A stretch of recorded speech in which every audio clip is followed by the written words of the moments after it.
I know you don't like attack. I came to teach you and to educate you about attacks, spiritual attacks. First of all, there are several engagements you might find yourself in, and you have feedback from there. It doesn't mean you are not strong. It just means that we wrestle. We wrestle.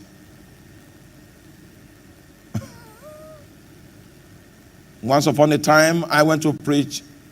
We started from Enugu. It was an Eastern regional apostolic invasion. We started from Enugu. It was powerful. If I'm not mistaken, the hall we used is the biggest possible hall that is available for rent in the whole of Enugu State. It was filled up. People were outside. My former colleagues in the office that were trying to, when they came to the venue and they saw the crowd, they didn't have the confidence to make it. I said, come inside. I'm inside.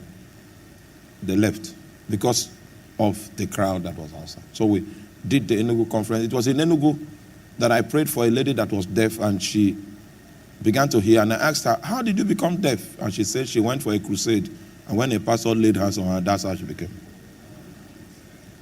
May the Lord help us in Jesus' name. Yes, that was the story of how she became deaf. We finished from Enugu, we went to Oka. It was in Oka, I was in the hotel room praying, and I saw blood.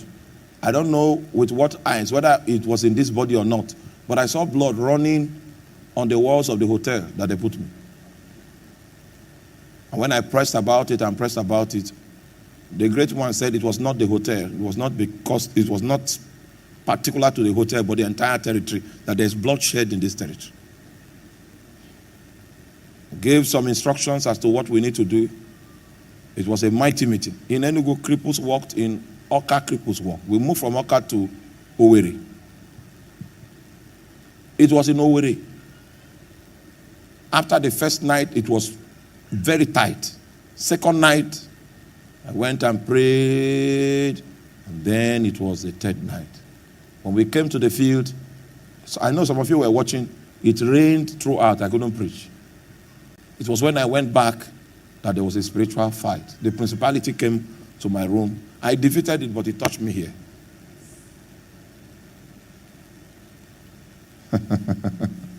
Please help me tell your neighbor, we wrestle. It touched me here. I left Owerri, I went to Aba. We had our meeting in Aba, powerful. From Aba, went to Port Harcourt, the edge of, Port Harcourt, and finished the whole instant conference. By the time I got back, I thought I was dead. And Shala now came and said he has crusade somewhere that he told them that I'm coming. I put on one garment and followed him. We crossed the river. What's the river in Gbee's village, Pastor Gbee? Crossed the river to go for the crusade. I was on the pulpit preaching, and they didn't know I was blind.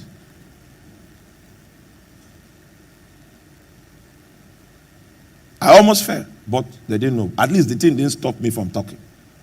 For like 20 minutes, I couldn't see. I was still talking, preaching. It was a powerful night that night. I crawled to my bed, and I was sure that I would not wake up the next day. And I told Jesus, is this how my exit from this world will look like? And in the dream, the Lord now came to me and said, don't worry about yourself, just follow me. Came back, went to the hospital. When they tested me, I was so sick, according to the test. The principality touched me here.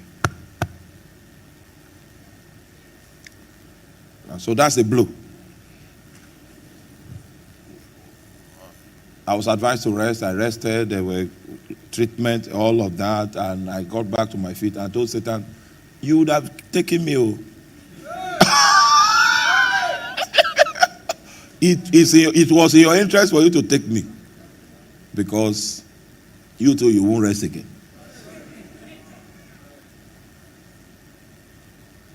A senior minister called me. I called him. I said, Does the devil attack you the way he attacks me?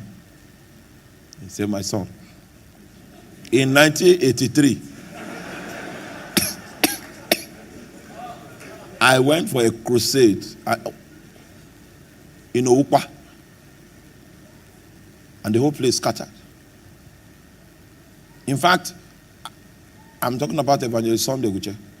He even gave an altar call and said, if you are a witch here, if you are a witch, signify witches. Which the power was too much that witches had to accept. We are here. We also came. We came for the crusade. Okay. And Satan spoke to him. Satan said, if you allow my people, I will allow you. If you keep attacking my people, I will continue to attack you. But if you allow my people, I will allow you. So Satan brought that thought to him before he came for the crusade ground. And when the hand of God was moving so powerfully, and the witches indicated that they were witches, Satan spoke again and said, didn't we agree that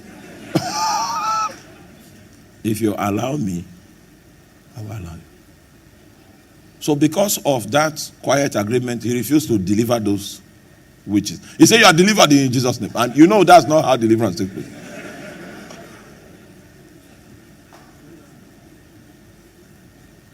Do you know that as he was driving out of that crusade ground on the way, just like 1 hour on the way back home, the witches, they attacked him. So he said, so Satan doesn't keep to his agreements. So he made up his mind that he was going to, that's 1980, what? 3. How many years down the road? He made up his mind that he was going to do damage to the kingdom of darkness. Because Satan will never keep any negotiation agreement with you for your safety. Please help me tell your neighbor, we wrestle. Yes.